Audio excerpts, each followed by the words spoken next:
can use this. Yes. I'm gonna do it. Yeah, do it.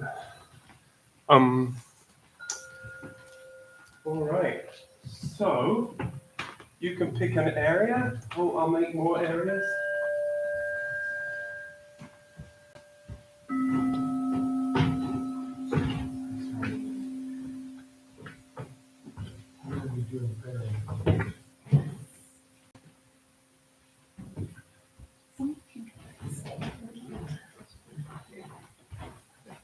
All you need is to lay out a towel on the right and a block under your head or a book. I'm going to go through this very carefully with you all. So, if you'd actually like to gather round over here, that would be great, because I'm going to talk about what we're going to be doing this morning in some detail. So, last week we talked about fish bodies. They're going side to side. Remember this? So, they're going side to side.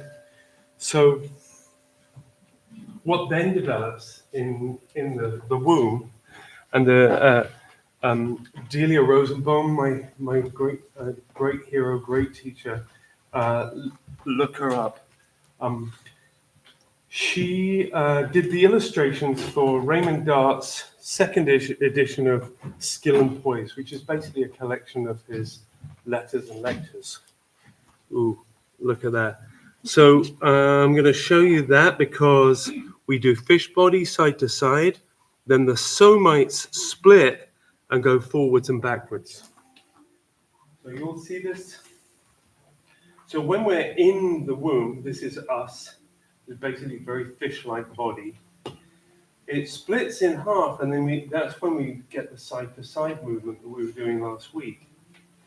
Then those split in half again, and the contraction of those go backwards and forwards. The combination of which creates the twisting movement. So the rest of our structure begins to build around all the different twists. And, those that are biologically inclined and anatomically inclined, you'll understand that none of the muscles in our body are straight. They're all striated. They're all curved. So there is a curve to everything. Now, why are you talking about this, James? Well, when we get into constructive rest, which is what I'm going to show those who are here for the first time, when you get into constructive rest, there are certain anchor points that are tied to the ground, what Dart calls anchor points, and those points give permission for release. If you can imagine the muscles, let's say for instance, it's so good that this is a striped thing. Let's say that this is a muscle. Then as we increase tension, this will shorten. And if we get into chronic shortening, there'll be bits of our muscularity which are chronically foreshortened. What does that mean? Well, it means that lots of other muscles then have to compensate for chronically foreshortened muscles. So when we're lying in this particular position, we're going to go into some detail of that position. It tells the body it's all right. It tells the body you can release. And as you release and lengthen as a result. Is this making any sense? Mm-hmm. Okay, groovy. So, yes. The ones that we're telling to relax are the ones that have to compensate. So the compensators relax first, and then the bigger one relaxes. Yeah, it all then goes. We relax. And then the supporting muscles can then do what they're supposed to do. They can also begin to learn to respond. Okay, so it's the big one that relaxes, then the compensators relax. Whatever you find, Oh, whatever you end up discovering. I've never been 6 foot tall in my life, and after doing work with James for the last year, I'm suddenly over 6 foot tall, and I'm like, what? Testify. that's It's what Alexander calls collapse, or it's the collapse of the system. Because eventually you get into gravity and in ways that you aren't necessarily healthy. Okay. So that's going into constructive rest. So constructive rest basically is, Abby's going to be our model. Fantastic. Let's put this underneath the head.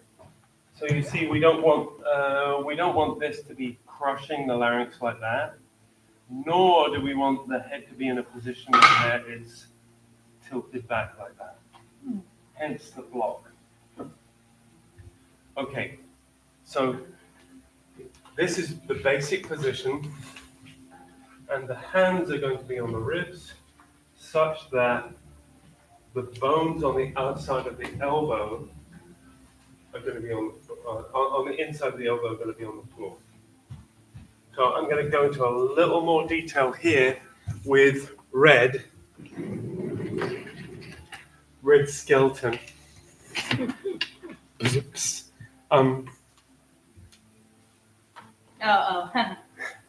The head on the floor, there is the occiput bone here. You'll see that. That is going to be sitting on the book. If it's not, that's okay. You'll feel that bony ridge at the back of there. You feel that? Yep. So that's going to be sitting on the floor. I don't think we're going to get into prone today, but that's another story. Then there's the next 2 points, which are the shoulder blades. I'm just going to tilt this up a little bit. Bring red in. Shoulder blades. So depending on your body, your shoulder blades are on the floor, and then we're talking about this bony ridge actually being in contact with the floor. So it depends how your habit is. You see the shoulder blade on the shoulder blade, this bony ridge. Yeah, that it's difficult to say ideally. This is what Raymond Dahl submits should be on the floor. It could be this bit, it could be this bit. With me, it's this bit. Sometimes I get this bit. It's not a big deal. It's just something to become aware of. Then we have the elbows. So the elbows are going to be on the rib cage like this, out to the side, and it's this bony protrusion here that is going to be on the floor. Yeah, so dig it. And then when it comes to the pelvis, and this is the fun one, you have these two, the sacroiliac, ilial protrusions here. Those two, theoretically, are the things that you're going to feel on the floor. So when I've done this before, I've said it's maybe 12, 13. These are the points that it gets confusing. That is because of the way that you might carry your pelvis. If I carry my pelvis like this, I might feel these two protrusions, but I might also feel above the sacrum. If I walk around like that, it may be this that's in contact with the floor. This bit, the sacrum, this bit, or even the tail. But as you gradually relax and this elongates, then this will then be, these 2 points will be the points that come into contact with the floor. Yeah? And then finally, on the foot, as the foot is up, you have this point here, calcaneus, and these 2 points here. There's a big spongy bit there and a bit there. And when you're standing, 60% of your weight is on here, 20%, 20%. Of course, when you're walking, that changes. You know, it's like a shit ton, shit ton, shit ton. But here, just while you're on the floor, we're going to be going through these points in order to become aware enough to release around those anchor points. And Dart talks about Aeneas, who's a Greek god wrestler type, who was rooted to the ground and was able to take on anybody and beat them. And then Hercules beat him. Do you know how? The ankles? No, The heel. no. That's Good killing. guesses. Good guesses. He actually, no, it's close to that because he took him off the ground. And so he was no longer in contact with Mother Earth. And Mother Earth, of course, then that breaks the bond. So we are inherently and ancestrally tied to the planet, which means that our structure is developed and moves and is free when it is in contact with the planet in a just way. So how do we get into that relationship? Well, we're going to find out now. So just, I have a quick comment because, as we age, what we're talking about, it's, we're held here on the planet by, I mean, the indigenous traditions would say it's the spiritual energy of gravity that we're actually held here. So, as we get older, there's definitely this Yeah. when we start shrinking. Yeah. I mean, I've lost an inch. Mhm. And so, I have to really be mindful that that's happening. And so this seems like this is a good way of. This is but it's fantastic. So this relationship with the earth is dependent on our relationship to the down giving us the up. There's also the idea of holding up heaven. So if I'm coming rooted down, I'm holding up heaven. Yes, and there is that movement actually of the earth. Yeah, Coming absolutely. up to meet us. And that's because the information from the earth goes into my nervous system, which allows the system to work like a tensegrity structure. The alternative is that I try and resist the grave, but the grave is pulling me. I'm resisting the grave, but the grave is pulling me.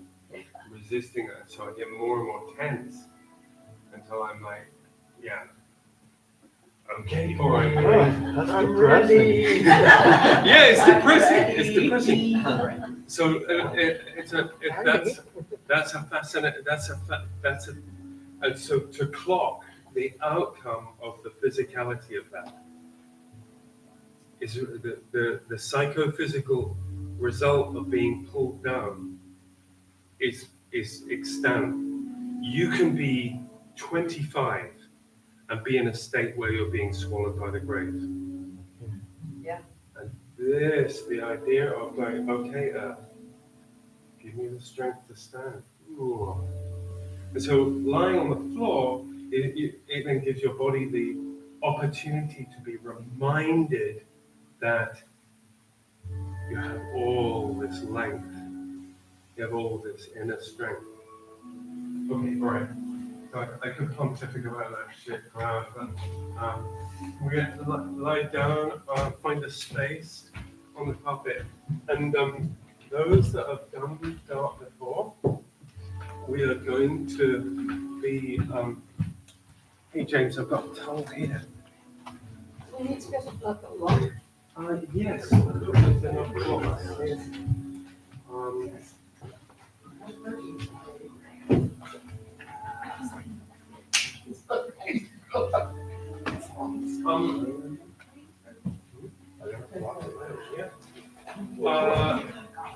so come lie on the floor, and I'm going to go through the anchor points. And the first thing when you come down onto the floor to do is to not do anything, but to run through your system and say, okay, what am I today? What do I feel on the floor?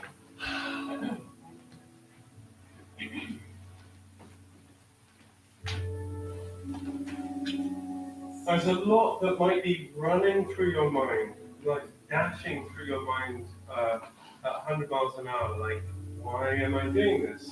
Why is the person next to me smelling like that? Or it could be half a dozen things that are just zipping through your head. It could be as well, you know, the narratives that you have about your own physicality, which includes it's too late for me to like a narrative, or there's nothing that can be done about blah blah blah, or I am feeling particularly silly right now, or it could be any number of narratives. I invite you to, on the in-breath, follow that narrative, and then on the out-breath, just let it go. Allow it to drift away.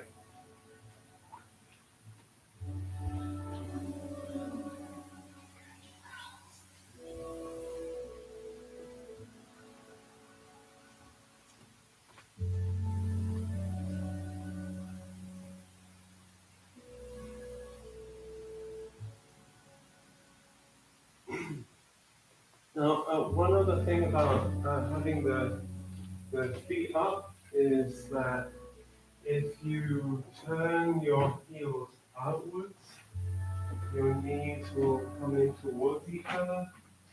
If you turn your heels inwards, your knees may flow out. So just see if you can find a medium place between those where your legs just feel okay.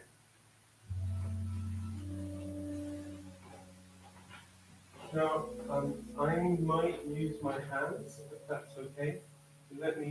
Tell me if that's not. Okay? Yeah.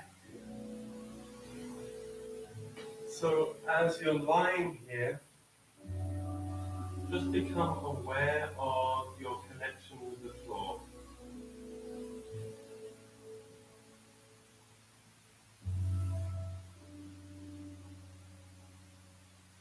And as you allow yourself the luxury of just lying here in this position,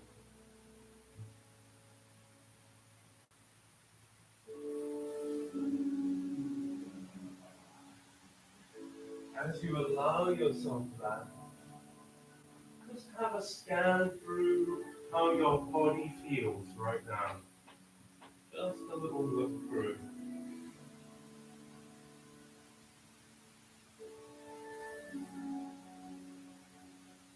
I'm having an interesting experience because I'm more on the left side of the body than the right. Yeah. This idea of balance, you have to take with a pinch of salt. You know, we know that there is the heart on one side, the liver on the other, and they kind of venture into each other's territory. It's definitely not balanced.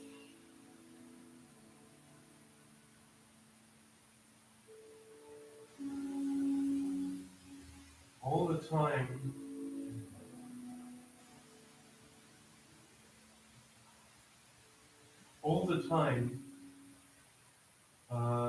we have a tendency tendency to use one hand rather than the other. And so you are twisting and untwisting in one particular way, depending on which handedness you are.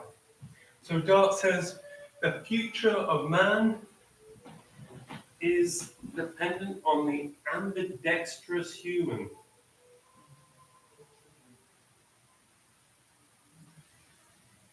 Of course, he used man in the Anglo-Saxon sense of the word.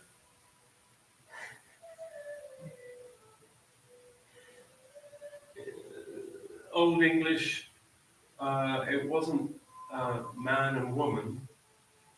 It was man, it was woman with man, which was men, and man, which was the somewhere in between.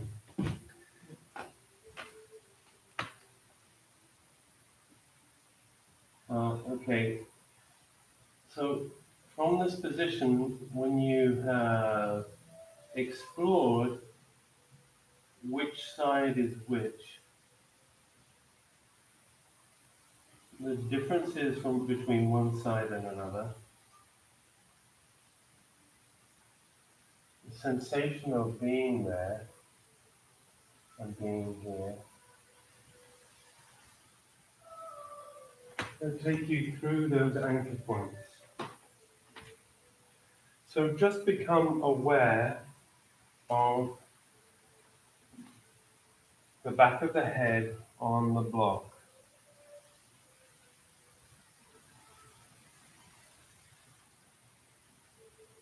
See if you can bring your mind's eye to that very point at which the back of the head meets the ground, greets Gaia.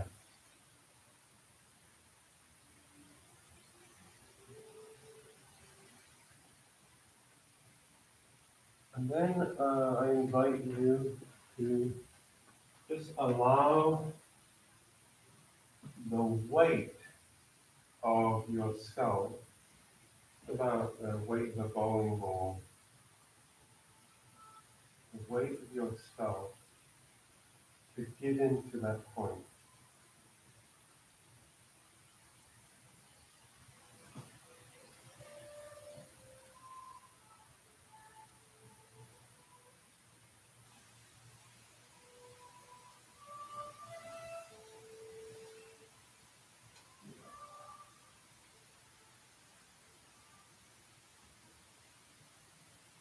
You may feel all kinds of responses to that as a result of letting the weight do the thing, rather than you holding it in place. You may feel the muscles of your face release.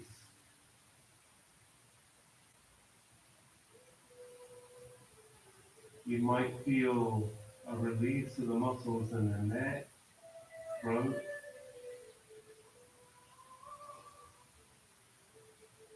You might feel the jaw, which is just a limb, release back and down.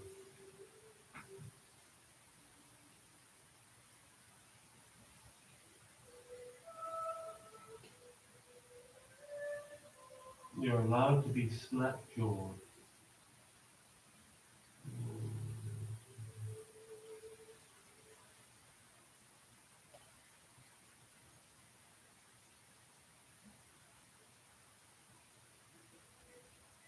And in order to help you with this state, this discovery of gravity,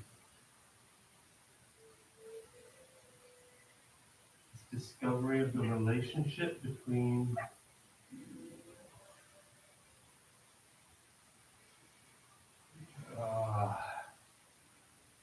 between your skull and the floor. And continue to use breathing as the instigator. So on the in-breath, you can just track for what is holding your head up off the floor. And then on the out-breath, just allow your mind's eye to allow the weight of your skull to release into the floor.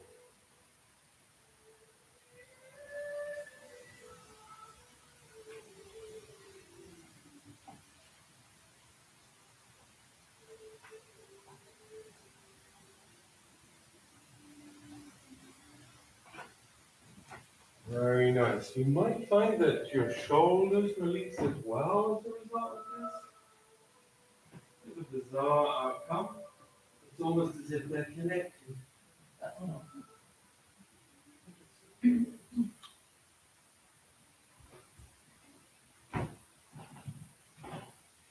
And if you find that your mind is wandering, allow it to wander and then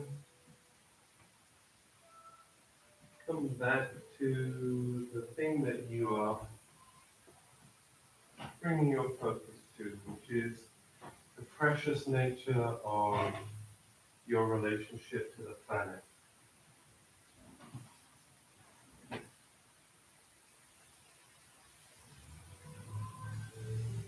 So I'm going to invite you to bring your mind's eye to the two next contact points of the floor, which is your shoulders.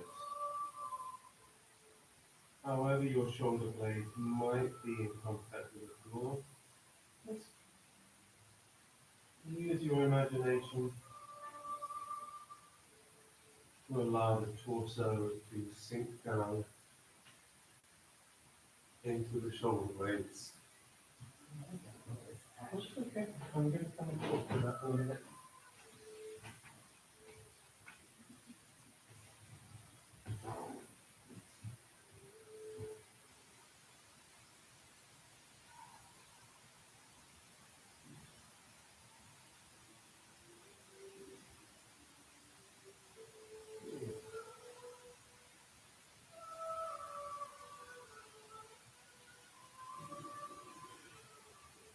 Very nice.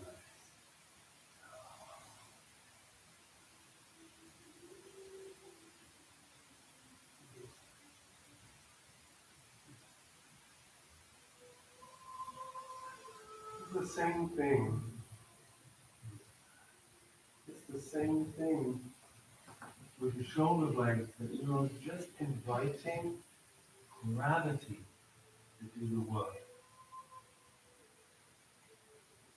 And I'm going to suggest here that it's not a question of judgment, it's more a question of discernment. So as you bring your mind's eye into that,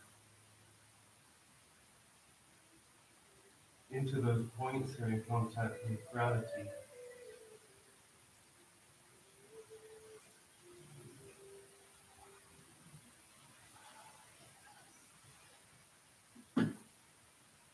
you ask the muscles around those points to just release.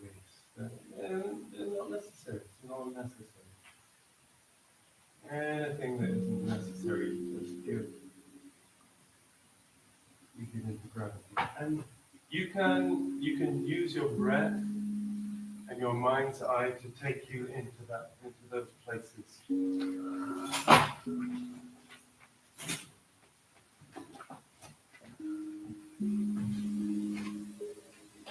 Now here's the thing, if this position is a little uncomfortable after a while, it's very possible, then there's two things that you can kind of do. You can do a little adjustment, for sure. You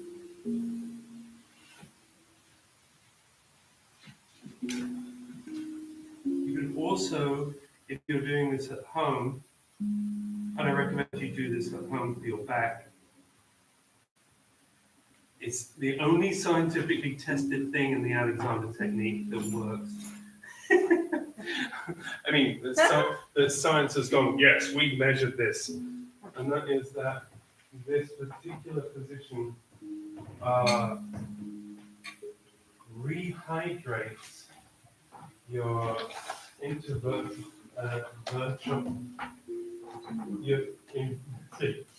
Someone say that for me. Those discs. Your discs, basically. The discs between the vertebrae. Oh, there we are, I said it. Oh, yeah. Very nice.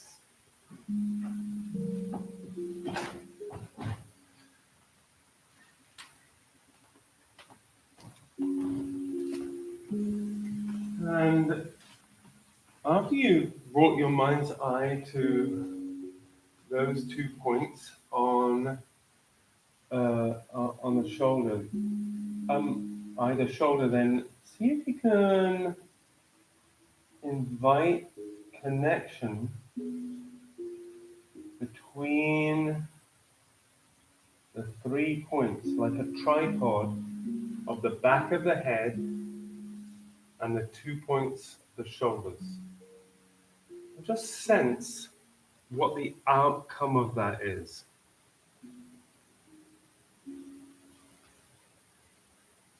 Let gravity do the thing. This wonderful relationship with planet Earth. Do the work, and then it'll give you your body permission or the information to say, I am safe, I'm not falling, I'm comforted by the embrace of the earth,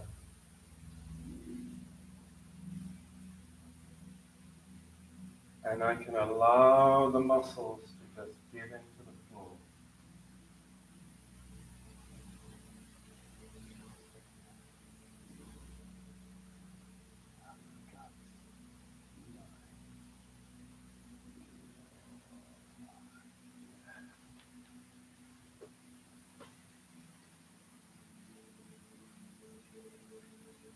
And continue to use the in-breath and the out-breath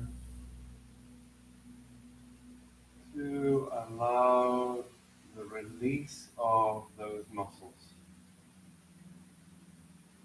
Unfurling those muscles. Melting those muscles.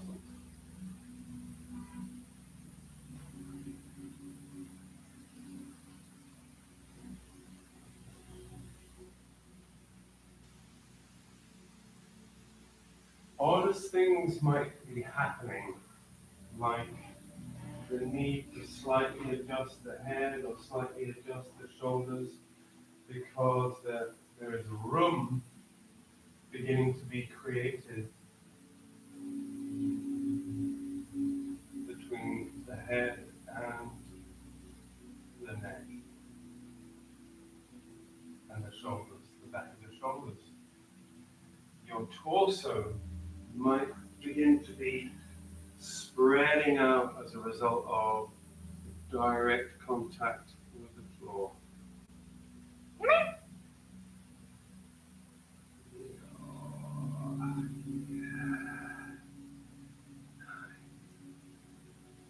And so there's also, now we're going to introduce the bony parts of the elbow that's in contact with the floor.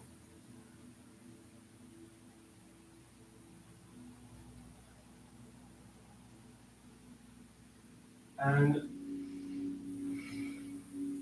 for me personally, this is a real fun one, because the weight of the arm is pretty much continually in relationship against gravity. And so, when you're lifting something up, you're lifting yourself up, and you're hauling yourself up, you're picking things up, you're moving things up. It's always about relationship with one might say anti-gravity. And so in this situation,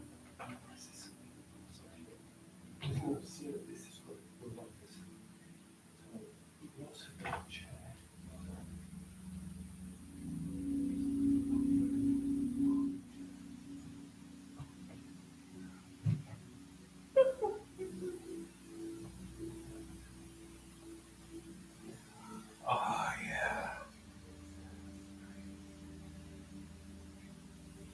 You can also stretch your legs out. There's nothing wrong with letting your legs come out for a breather and then bring them back in.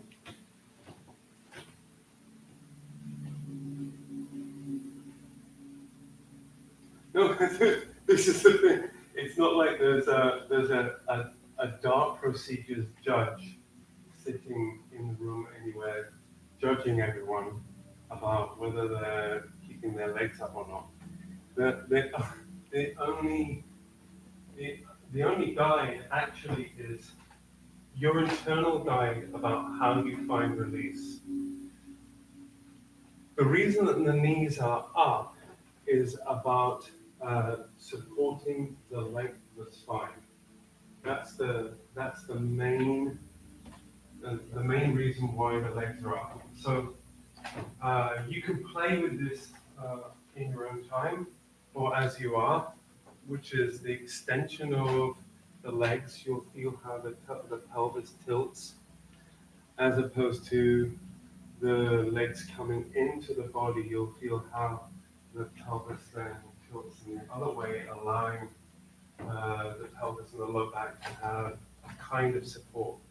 This is not about trying to straighten out the arc of the lumbar curve, but it is about allowing a little more support, or I would say connection with the pelvis, and allowing the pelvic floor to release.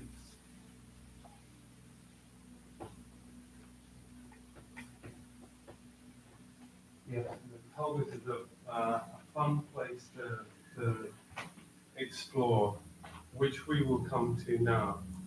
So those 2 or 3 points that are in contact with the floor now, let's see if you can bring your mind to allowing that complex of muscles and tissues to just spread out as a result of the contact with the floor.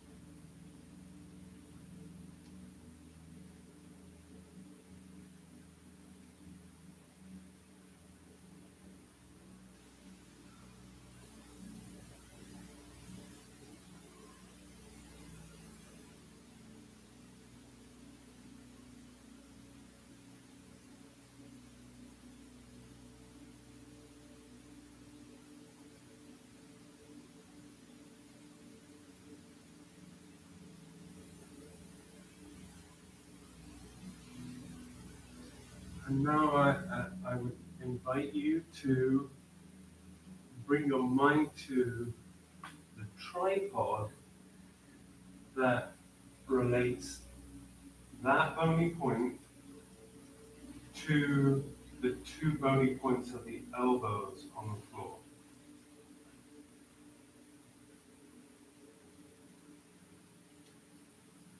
See if you can imagine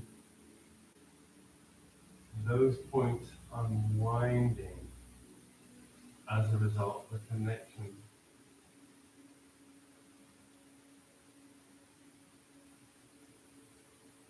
to the floor. There is, of course, a direct connection between muscularity. There's a direct connection between the sacrum and the upper arm. In fact, your arm starts at the bottom of your spine, at the end of feels fine.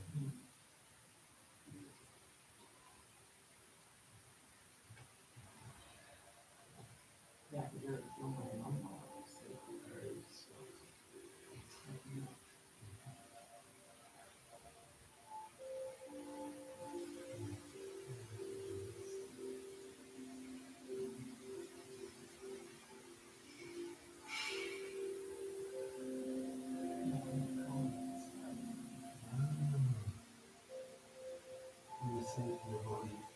It's all right.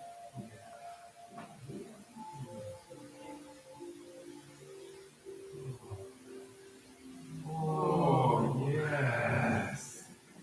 Nice work. I mean, unwork, or whatever that is.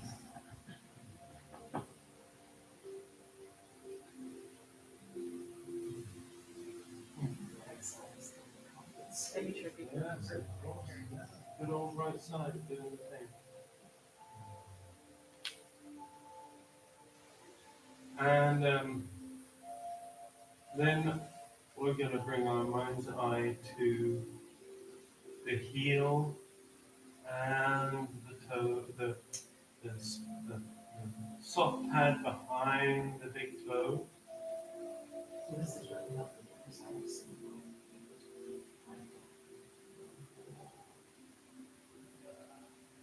You're all right, right leg.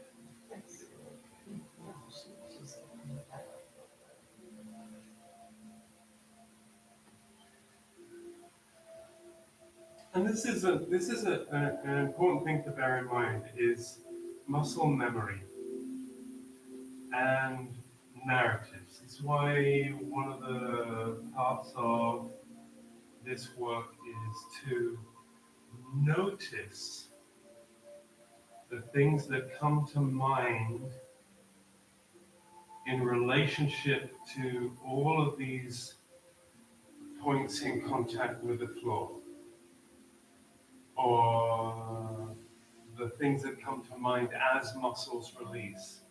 There is a somatic component to this. Living in a state of perpetual stimulation and stories that we just run continually, subconsciously. Yes, there you go. You can note those stories now and then just say, do I need that story?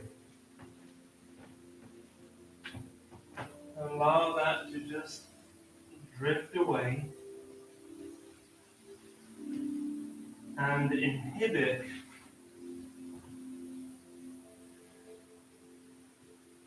the normal response to doing or moving or releasing.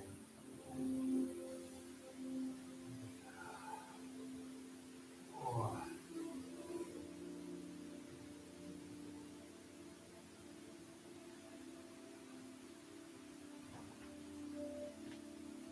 Note that you are doing this or undoing this. These actions are autonomous. You're reminding yourself of your autonomy.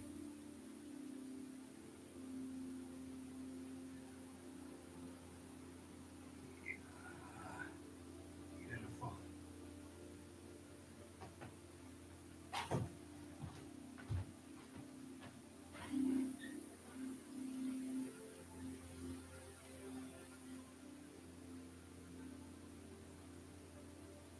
And now I'm going to invite you to bring your mind's eye to all of those contact points and see if you can string them all together. And in stringing them all together, inviting release into the floor.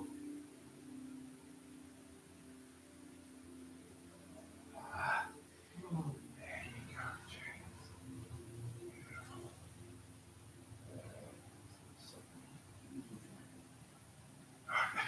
feel good.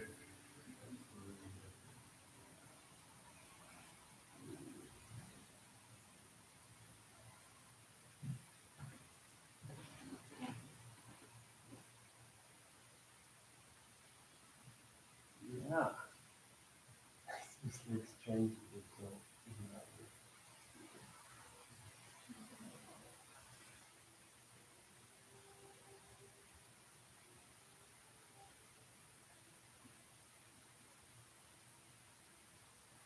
Nice.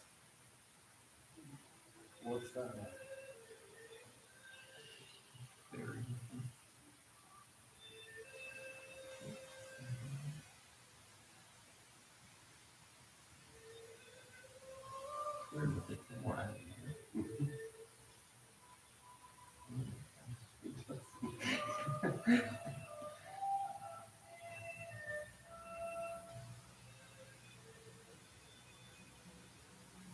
So continuing to release along those lines, as we last week were talking about side to side, and this week introducing the idea of flexion and extension, the two things are tied in with each other. There's no separation of the two things. And in releasing into the floor, I invite you to, in your mind's eye, follow the spirals and imagine those spirals, rather than twisting, unfurling.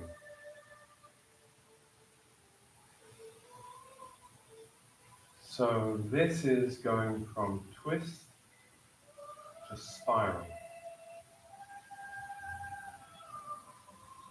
Tracking along those gravitational points, going from twist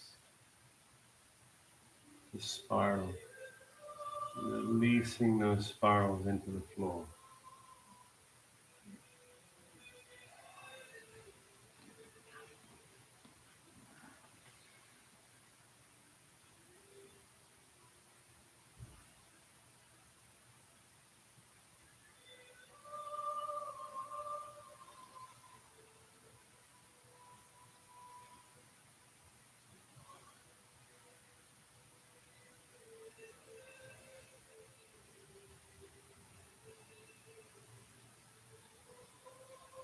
Okay.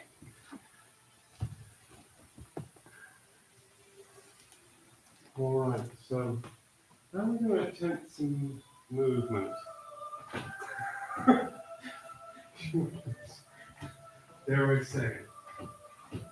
So what we're going to do is rotate the head and only the head on the spot, looking from one side to the other. So you're going to open your eyes and look to one side and see if you can just rotate your head. So I'm going to come and help with the head rotation thing. Some of you all have done this already, but it's like you're rubbing the block underneath you with the back of your head. Yeah. Yeah. So here is the axis. Beautiful, beautiful. Now, this movement in itself, is a great introduction to inhibition. So, as you turn the head, there will be a point where you'll feel everything want to do things. So at any point you might say, okay, I'm going to pause, and I'm going to reacquaint myself with gravity. And I'm going to release all the way out. Yes! Oh, great. Bear in mind that babies just do this. Babies just live in a state of release because no one's taught them to be worried about anything yet. Except, my mama goes out and more, the caregiver goes, yeah.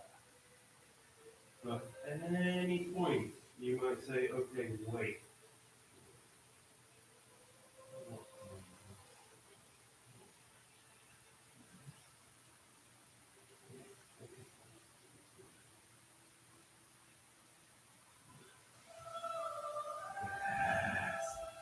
Beautiful.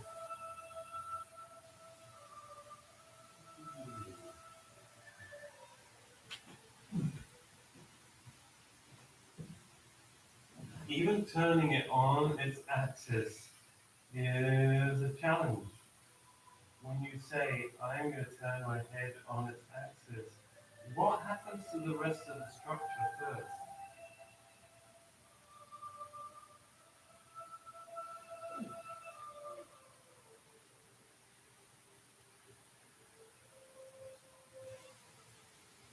I'm gonna have a quick word on the word inhibition. Um, Inhibition in this sense is the idea that you pause in order to notice the habit of tension, of unwanted tension. So you might begin to turn the head and you notice that, I don't know, your left pinky starts twitching. Or you begin to turn your head and your chest begins to raise off the ground. One of the things that Dart talks about in this work is the fact that the floor gives you such a great level of feedback. Because, and you might have noticed this already, because tension tends to raise the structure up off the floor. So you can experiment with this if you like right now. You can bring your mind's eye to, let's say, like Abby was just doing that with their hands, that there was movement. You see how your shoulder comes off the ground when you do that. Yeah. So the tension is, the floor is a great feedback system for what brings about unnecessary tension. Okay, so here's the fun part. So, so rolling over is such a complicated movement. So you're gonna take your one hand and you're gonna put it on the top of your head, nice and easy, and hold your head so that you can move the block away from underneath your head.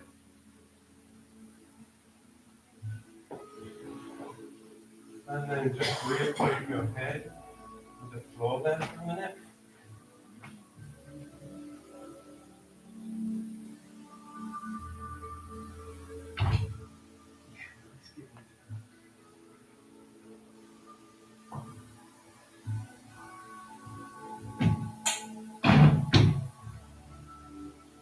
Now you might find that you don't end up doing this movement, and that's okay.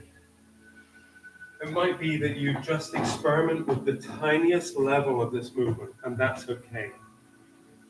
So if you have one hand that's above your head, you're going to roll over onto that side. But careful, the way we're going to do that is that your head is going to look towards that part of the body, and we're going to practice inhibition in this. So your head is going to look towards that part of the body, and there's something there, something over there you might like.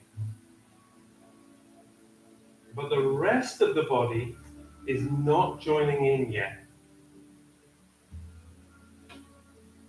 So even getting that far, just have a little track of what is engaged and what is not. Nice explorations, exactly. Can you let your chest reacquaint itself with gravity even though you're looking in that direction? And then your heart is going to follow that direction. So the rest of the spine begins to follow. And this is where the bugger begins. Because the pelvis instantly wants to do stuff. You'll feel that. The pelvis is going, okay, I'm coming along. Well, see if you can say, well, hang on a second, pelvis. You're not invited yet. And you can unfurl back the other way to say, I'm going to unwind this just a little bit to see what I can let go of. Beautiful movements. And if you've done one side, then you can go back and do the other side. So these movements are weird because they seem like they're minimal movements. But if I was to say, okay, we're going to choreograph this, you're going to lie on the floor with your feet, with your knees up, and then you're going to look one way or another. Then it seems like, well, wouldn't that be boring to do for 3/4 of an hour? But you'll see how in this position you're getting so much information about the habitual way in which you already are using muscles and the whole system before you even think about it.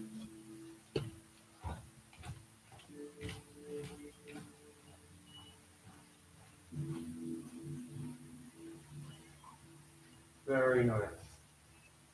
Let's see if the chest can follow. And then finally you can let the ribcage follow.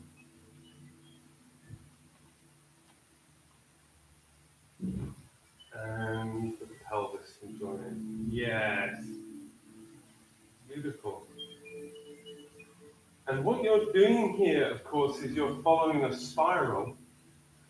And rather than tensing the spiral in order to do the thing, you're releasing to lengthen in relationship with the floor.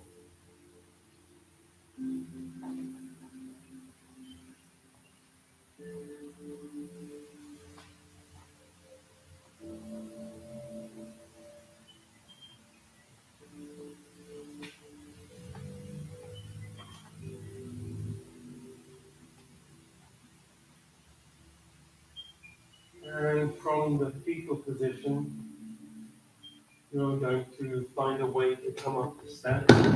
And here I have got some chairs as well, if you would like chairs to help you to come up to standing.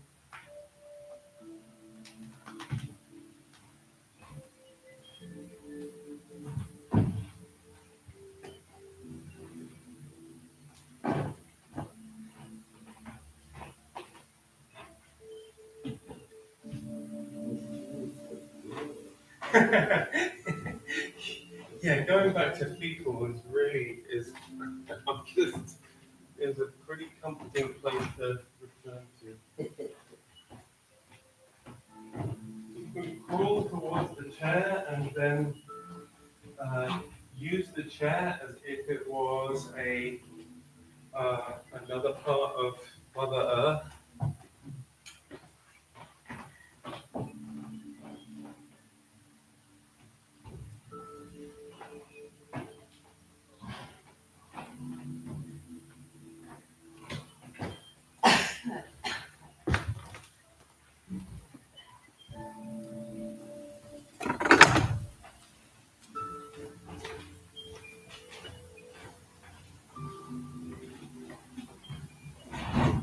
And in those positions too, you can find out the percentages of weight upon your feet.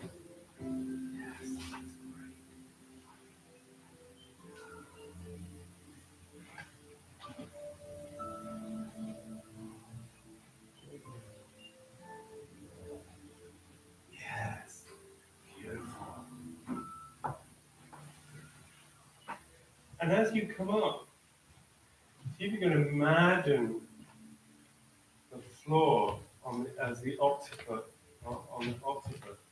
That is allowing you to come up. See if you can imagine the floor.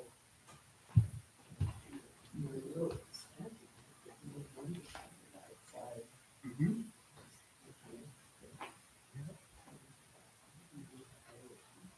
Imagine that.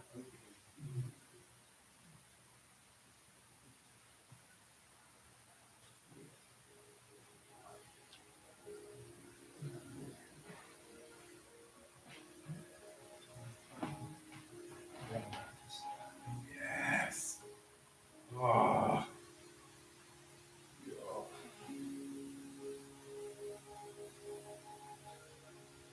Yeah. Nice. Yes. Oh.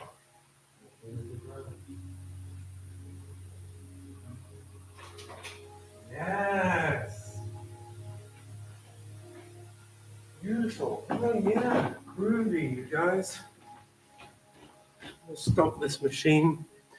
Okay, and if you notice anything, you've been doing the thing, then put something in the chat thing.